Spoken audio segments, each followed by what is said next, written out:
Here at MWC 2018, 5G fever has taken over. Intel's one of the companies that getting in on the game, announcing here at the show a partnership with HP, Dell, and Lenovo, as well as Microsoft, to bring 5G-capable devices to market by the second half of 2019. Here at their booth on the show floor, Intel also has a concept version of a 5G-capable 2-in-1 available for show, so we're here to take a deeper dive into what that looks like.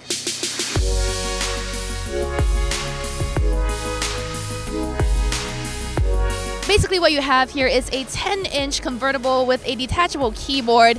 Really the most outstanding thing about it is the kickstandy flaps built into the back. Not only is the shape unique for the market, but Intel's embedded an early prototype of its 5G modem into the flaps to help minimize interference in signals. That's important for 5G devices because millimeter wave technology, which is crucial to the new 5G spec, is easily interfered with when line of sight drops out. As you can see at the demo booth here, there is no obstruction between the flap and the base station over at the top of the table, so you're going to get super smooth speeds just in this test scenario.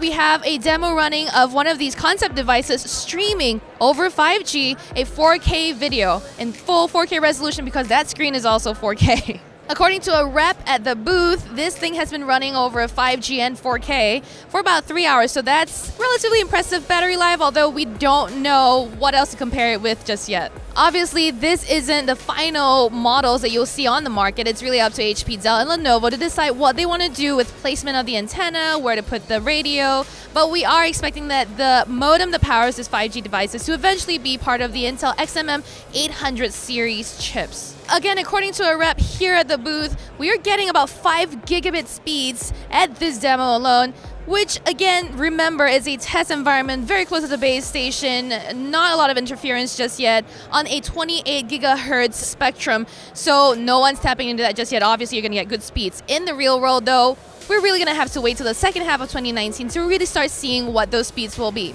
Until then, stay tuned to Engadget.com for all of the biggest news out of MWC.